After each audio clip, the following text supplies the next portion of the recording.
yang namanya digitalisasi ekonomi desa itu adalah sarana untuk transformasi menuju Indonesia maju. Karena Indonesia maju tidak mungkin kalau desanya tertinggal.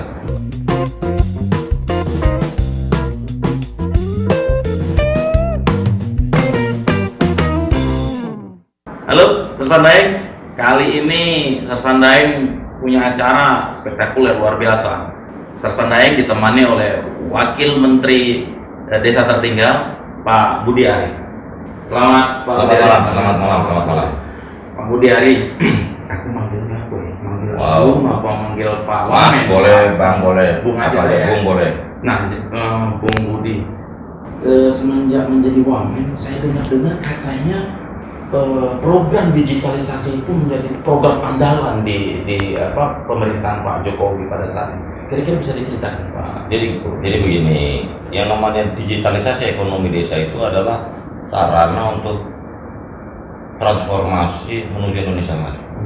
Karena Indonesia maju tidak mungkin kalau desanya tertinggal. Jadi kalau desa maju pasti Indonesia maju. Nah, cara desa maju adalah melakukan percepatan digitalisasi ekonomi khususnya di desa-desa, sehingga desa bisa menjadi bagian dari ekosistem digital nasional. Nah, kita sadar bahwa potensi desa begitu luar biasa, pertanian, produk-produk unggulan desa, dan terus potensi pariwisata, perikanan, dan lain-lain. Nah, ini kan perlu percepatan teknologi digitalisasi ekonomi desa agar desa-desa ini bisa terserap atau bisa masuk dalam ekosistem digital. Nah, itu sudah dikoordinasikan dengan Kementerian Kominfo untuk mempercepat infrastruktur digital khususnya di pedesaan. Nah, ini kayaknya sudah tertata dengan rapi nih. Mungkin tahun depan ada wacana untuk membuat semacam aturan agar dana-dana desa itu bisa untuk di. Ya, itu sudah sedang dibicarakan, tapi yang pasti kan perintah Pak Presiden.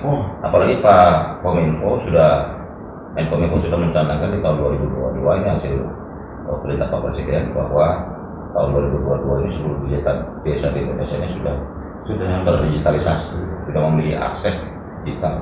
Karena gini, digitalisasi ekonomi desa ini mencakup tiga unsur sekaligus. Yang pertama adalah infrastruktur digital. Kita masih ada sekitar 12.500 desa yang belum memiliki akses internet. Yang kedua adalah jalur logistik, dan yang ketiga platform. Tiga unsur ini adalah yang harus kita kuat untuk menjadikan desa sebagai produsen barang-barang yang bisa dipasarkan di dalam platform ekonomi kita. Baik, Pak Wamen, ini kayaknya kan waktu Pak Wamen sangat singkat sekali. Mungkin Pak Wamen ada arahan mungkin untuk kepala desa? Buat teman-teman kepala desa, misalnya di Sumatera Selatan kan banyak produk-produk unggulan.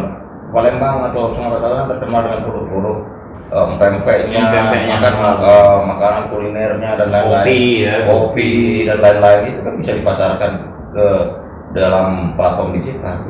Sehingga pempek Palembang yang terkenal, masakan, ikan dan lain-lain ini bisa dipasarkan ke Jakarta melalui platform digital. Nah, tinggal kita perbaiki infrastruktur dan jaringan logistiknya. Nah, berarti kerjasama dengan semua pihak, karena desa maju itu perlu kerjasama dengan banyak pihak dari sektor terkait. Semua pihak, baik swasta, pemerintah harus bekerjasama untuk memajukan dan menggerakkan ekonomi desa. Oke, jadi itulah tadi Mang Cek mungkin kepala desa nonton acara kami ini, dan itu adalah arahan daripada Pak Wamen. Mudah-mudahan ke depan pembangunan desa cepat maju, apalagi nanti ketika ada digitalisasi lanjut itu bisa meningkatkan ekonomi masyarakat. Terima kasih. Ya.